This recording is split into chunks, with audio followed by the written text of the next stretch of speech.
Bonjour et bienvenue sur Crypto House. Aujourd'hui, on va aborder un sujet super important pour le futur, c'est le monde du DeFi, donc Decentralized Finance ou en français la finance décentralisée, et ça, c'est pour tout de suite.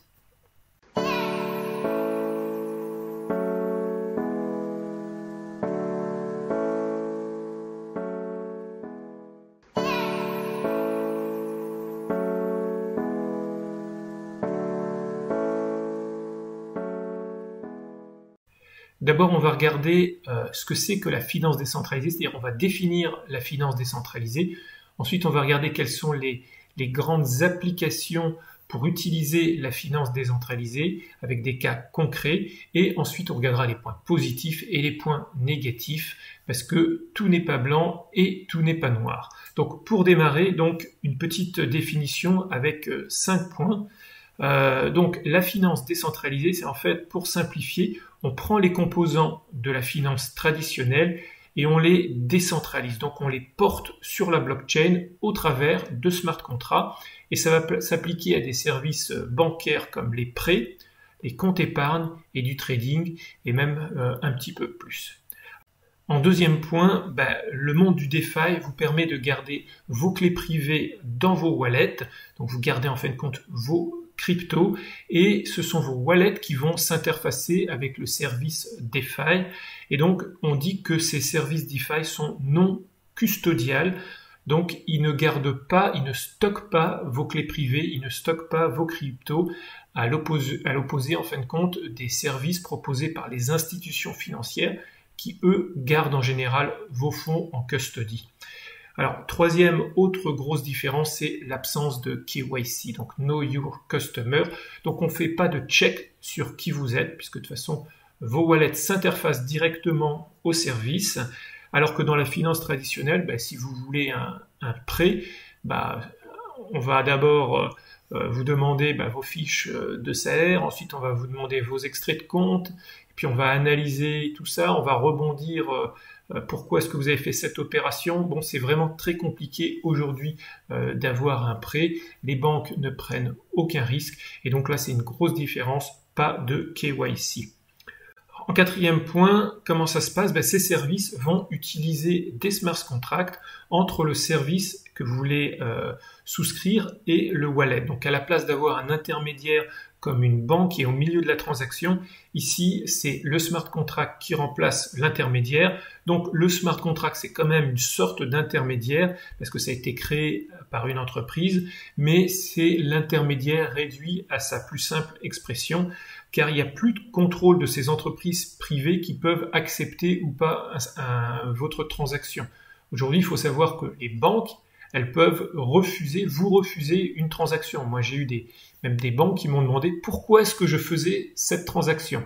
J'ai même des virements, par exemple, sur Kraken qui ont été refusés par la banque parce qu'ils estimaient que pour l'une ou l'autre raison, j'avais pas à faire ce virement parce qu'il sortait de l'ordinaire. Alors, dans le monde de la DeFi, ça peut pas arriver. Quand vous passez un ordre, il passe obligatoirement. Et enfin, le monde de la DeFi, c'est principalement développé aujourd'hui sur Ethereum.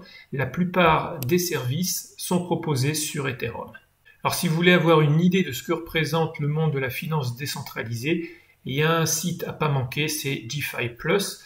Alors, on voit ici qu'aujourd'hui, la finance décentralisée, ça représente 873 millions de dollars. Mais si on descend ici à février, on voit qu'à l'époque, c'était 1,23 milliard de dollars. Donc, ça a descendu jusqu'à mi-mars et puis c'est en train, en ce moment, de remonter.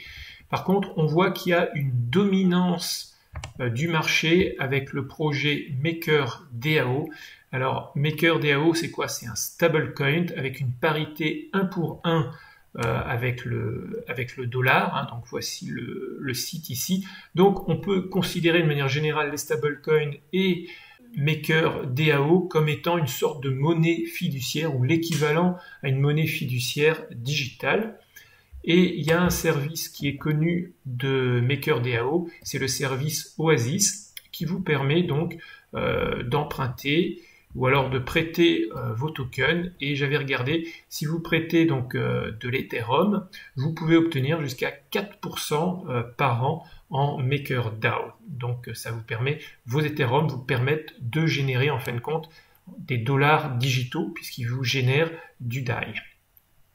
Alors si on revient un petit peu en arrière, on voit que la plupart des projets sont des projets qui sont développés en Ethereum quasiment exclusivement. Le seul qui n'est pas développé en Ethereum, c'est le Lightning Network sur Bitcoin.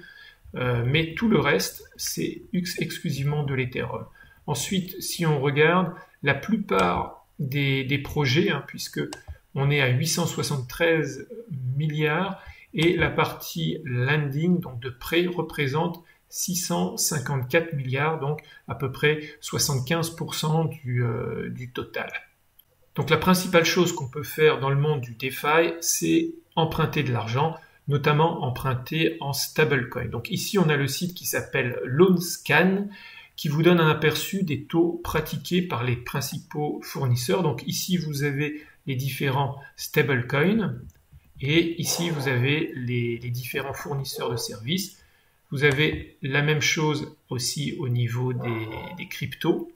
Et on va ici rester sur les stablecoins. Alors par contre, ces prêts sont dits over-collateralized, donc en français avec plus de garantie. Donc pour emprunter, vous allez devoir apporter une garantie en token. Et vous allez devoir apporter plus de garantie que ce que vous devez ou ce que vous voulez emprunter.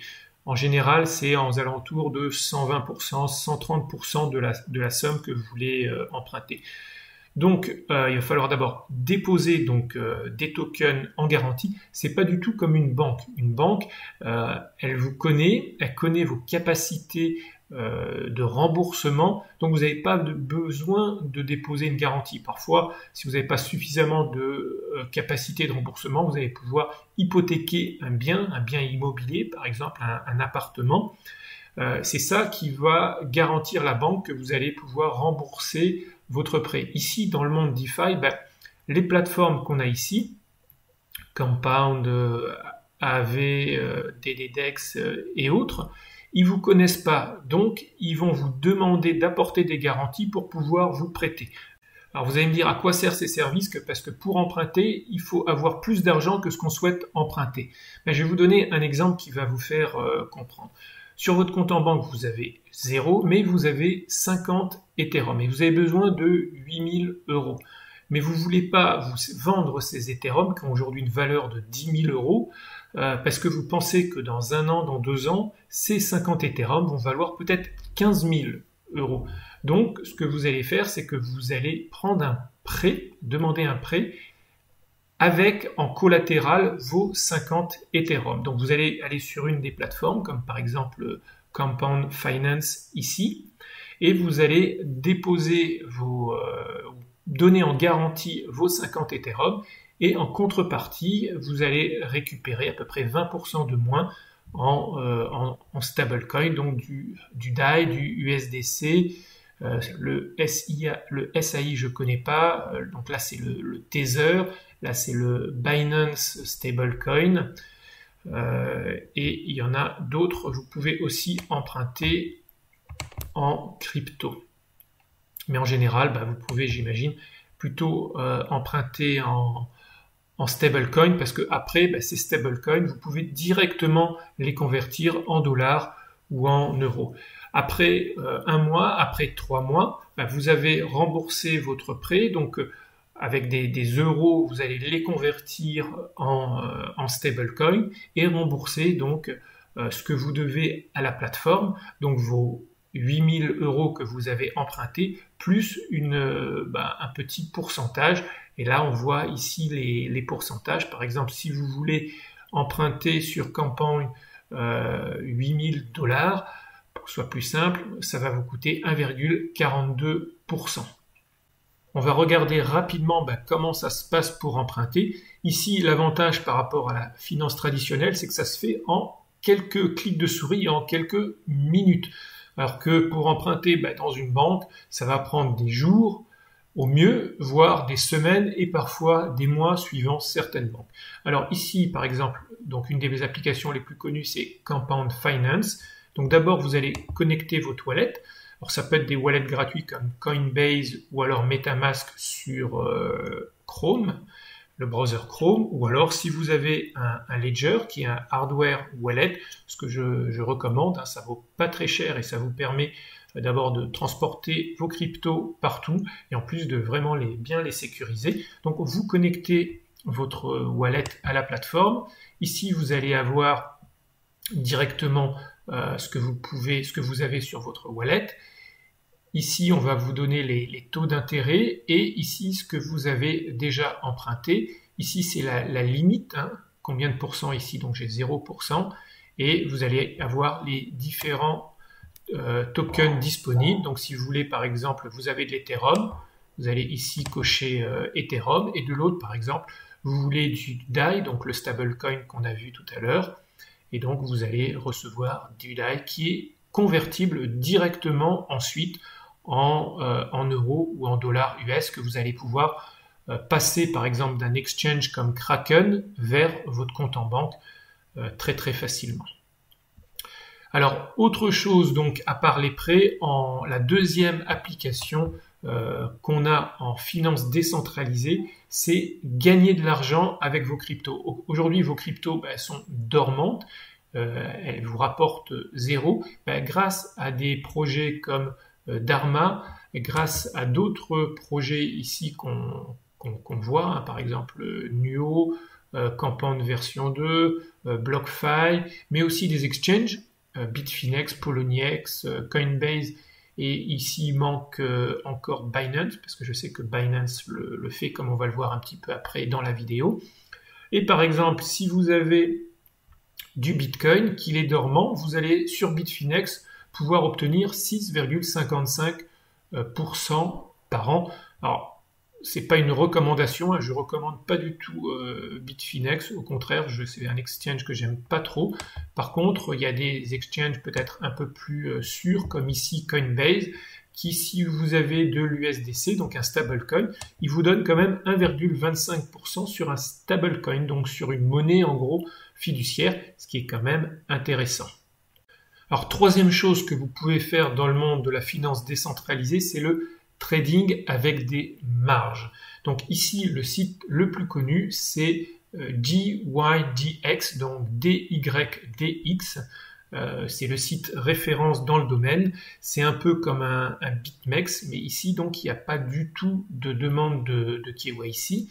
Il suffit de connecter, encore une fois, son wallet. Donc, vous avez MetaMask, Coinbase, Ledger, et là, Wallet Connect, je ne sais pas ce que c'est, mais souvent, ça fonctionne avec beaucoup de wallets en Web3, compatibles Web3. Et ensuite, vous avez des leverages. Là, on voit x1, x2, x3, jusqu'à x5. Et même, vous pouvez ici customiser.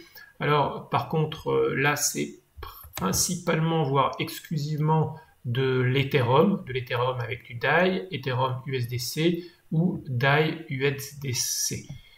Mais donc ça, c'est encore donc, une autre chose que vous pouvez faire en finance décentralisée. C'est vraiment vous passer d'intermédiaire et directement trader en leverage sans KYC. Donc ça veut dire qu'il n'y a pas de restriction par rapport à votre pays, parce que souvent les exchanges comme BitMEX et autres, dans certains pays, ils sont tout simplement interdits, ou dans certains États, par exemple aux États-Unis, et il n'y a pas de restriction par rapport à votre nationalité, par rapport au fait que vous ayez ou pas beaucoup d'argent, comme c'est le cas avec une banque. Il y a des banques qui aujourd'hui refusent des gens parce qu'ils ne correspondent pas au profil souhaité de leurs clients.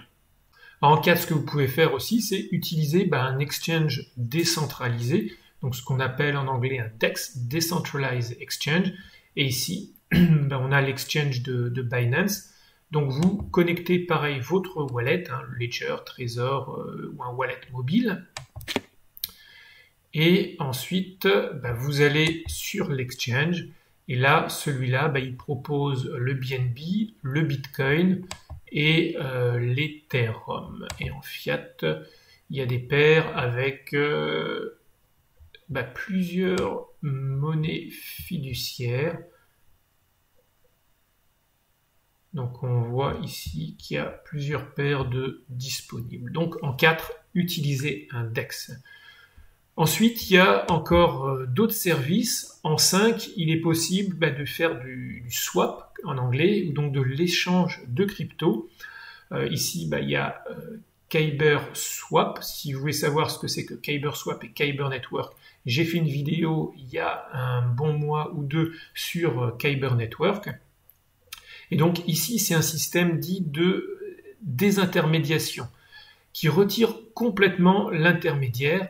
Et donc, il faut une contrepartie en face. Et là, c'est la plateforme qui la fournit.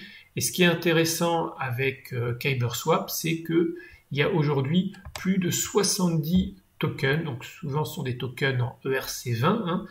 Donc, ici, alors, il faut pareil, connecter, voilà. Il faut ici connecter son wallet. Donc, encore une fois, vous gardez vos cryptos dans votre wallet. Pas besoin de les mettre sur la plateforme.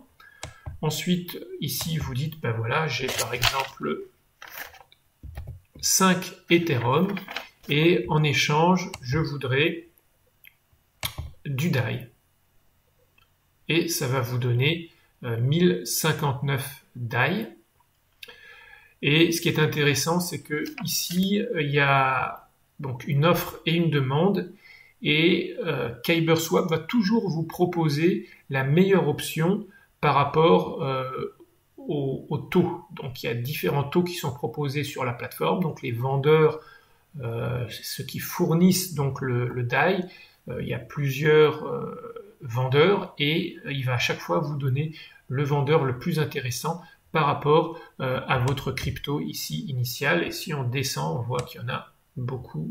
Donc du BAT par exemple, là je vois Chainlink, UST, Engine, Polymath, etc., etc. Toujours dans le domaine du swap, ici on passe à un niveau supérieur parce que là c'est carrément une plateforme OTC qui est proposée par AirSwap où ici l'intermédiaire est remplacé par un smart contract, donc où chaque partie en fin de compte envoie ses cryptos dans un compte escroc. Comme ça il n'y a pas de risque d'escroquerie de l'une ou l'autre partie parce que normalement dans le domaine ou dans le monde OTC, il y a toujours une partie qui doit envoyer ses cryptos en premier et l'autre derrière honorer donc le contrat. Mais ici, donc c'est encore plus sûr puisque l'intermédiaire est remplacé directement par un smart contract. Donc on a vu les 5 utilisations majeures qu'on peut faire dans le monde de la finance décentralisée. Si vous n'avez pas ce type de wallet, si ça vous semble un petit peu compliqué, il y a des solutions qui s'en rapprochent. C'est ce que proposent les exchanges. Si je vais prendre l'exemple de Binance, mais on a vu qu'il y a Coinbase, il y a Poloniex, il y a Bitfinex qui offrent aussi ce type de service. Donc vous allez pouvoir aussi emprunter de l'argent ici sur Binance. Donc par exemple, on va faire un exemple, c'est très facile. Je veux emprunter, on va se mettre ici, par exemple, 10 000 $, donc en USDT. On a aussi la possibilité de le faire en BUSD. Alors on va mettre ici encore 10 000. Voilà, en collatéral, j'ai quoi? J'ai la possibilité de mettre 0,17 Bitcoin, ou alors par exemple j'ai des Ethereum, hop, ça va me coûter 8,49 Ethereum et j'ai besoin d'emprunter sur 90 jours. Je vais avoir donc un taux de 8,32% et il va falloir que je repaye un montant de 1020 BUSD. Donc je vais en emprunter 1000, mais il faudra que j'en redonne 20,5 de plus dans 90 jours. Donc ça peut être intéressant pour des prêts de courte durée. Alors pareil, il est possible aussi de gagner de l'argent avec vos cryptos. Alors sur Binance, il y a 2 types de services. Il y a ce qu'ils appellent les donc on va dire les comptes épargne flexibles, où vous pouvez, par exemple, si vous avez du Cardano, donc ADAS et Cardano, avoir 1,08% par an. Mais si vous avez du Binance, donc c'est un stablecoin, vous pouvez carrément avoir 2,59% par an. Et les liquidités que vous bloquez, elles sont libérées après que vous arrêtez le service, au bout simplement de, je crois que c'est 24 ou 48 heures. Donc elles sont, comme ils disent, hein, c'est vraiment très très flexible. Je les bloque. On est vendredi, je sais que j'aurai besoin de mes cryptos ou de mes stablecoins lundi. Vendredi ou samedi, j'arrête le prêt et le lundi, je suis sûr d'avoir sur mon compte les cryptos disponibles. Et si jamais vous voulez obtenir beaucoup plus, il y a moyen de carrément faire donc de bloquer ces cryptos pendant un certain temps. Par exemple, ici, vous avez du EOS, vous les bloquez pendant 30 jours, vous pouvez obtenir 8% par an. C'est quand même pas mal. Alors là, c'est sold out, c'est ended, mais par exemple là, on va voir est-ce qu'il y en a que je connais. Voilà, vous avez du Binance USD, vous pouvez obtenir 15% sur 30 jours. Donc il semble que le monde de la finance décentralisée soit complètement rose, parce que en un, il n'y a plus de contrôle des États ou des sociétés sur vos transactions. En deux, on voit que c'est super rapide de pouvoir emprunter de l'argent ou prêter de l'argent. Ça prend simplement quelques clics de souris. Et puis ensuite, les taux sont nettement supérieurs, hein. Sur des prêts flexibles, on peut obtenir jusqu'à 2,59%. Et sur des prêts fixes, on peut obtenir entre 10 et 15%, ce qui est énorme par rapport à ce qu'une banque aujourd'hui peut vous offrir. Pourquoi est-ce que ces taux sont nettement supérieurs à ceux d'une banque? Parce qu'il y a moins d'intermédiaires, il n'y a pas le banquier à nourrir, il n'y a pas de chambre de compensation, il n'y a pas de broker, il n'y a pas d'établissement physique, ce qui fait que ça c'est beaucoup plus compétitif. Ensuite, en 4, on a vu il n'y a pas de KYC, donc Know Your Customer, donc n'importe qui a accès à ce type de service. Enfin, en 5, on voit que les commissions sont très très faibles. En général, sur les services, on parle de 0,2%, plus ensuite les frais du smart contract qui sont lui de quelques cents. Faire un smart contract sur Ethereum aujourd'hui, ça coûte quasiment plus rien. Alors, tout est rose, pas vraiment. Il y a quand même des problèmes que le monde du DeFi, de la finance décentralisée, rencontre aujourd'hui. D'abord, il y a pas mal de problèmes de hacking, parce qu'en fin de compte, ces services sont réalisés au travers de smart contracts, et les smart contracts, ce sont des programmes qui sont développés par des programmeurs, et comme tout programme, il y a des bugs. Et il y a des bugs qui permettent d'exploiter le smart contract, et en général, de hacker pour essayer de récupérer les tokens qui sont sur les plateformes. Donc là, par exemple, on a le 19 avril dernier, donc quelque chose de tout récent, 300 000 $ qui ont été volés. Ensuite, ici, on a quelque chose de plus gros, puisque là, on a 25 millions en Bitcoin qui ont été volés.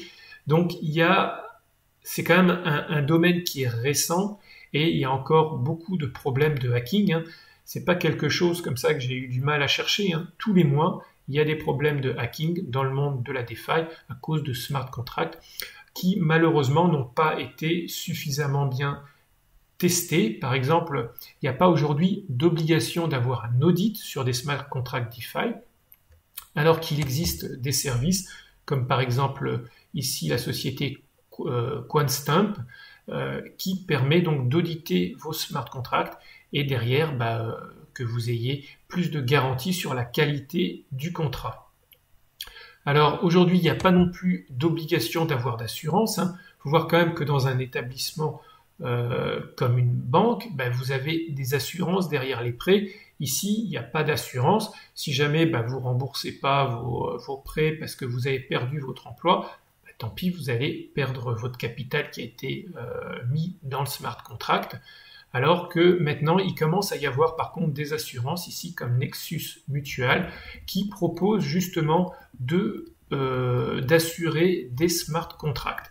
Donc ça c'est quelque chose de nouveau, mais c'est quelque chose qui n'est pas encore répandu dans les sociétés qui proposent ce type de service. Donc c'est à vous d'aller vers ce type de société, de service et de prendre individuellement donc une couverture.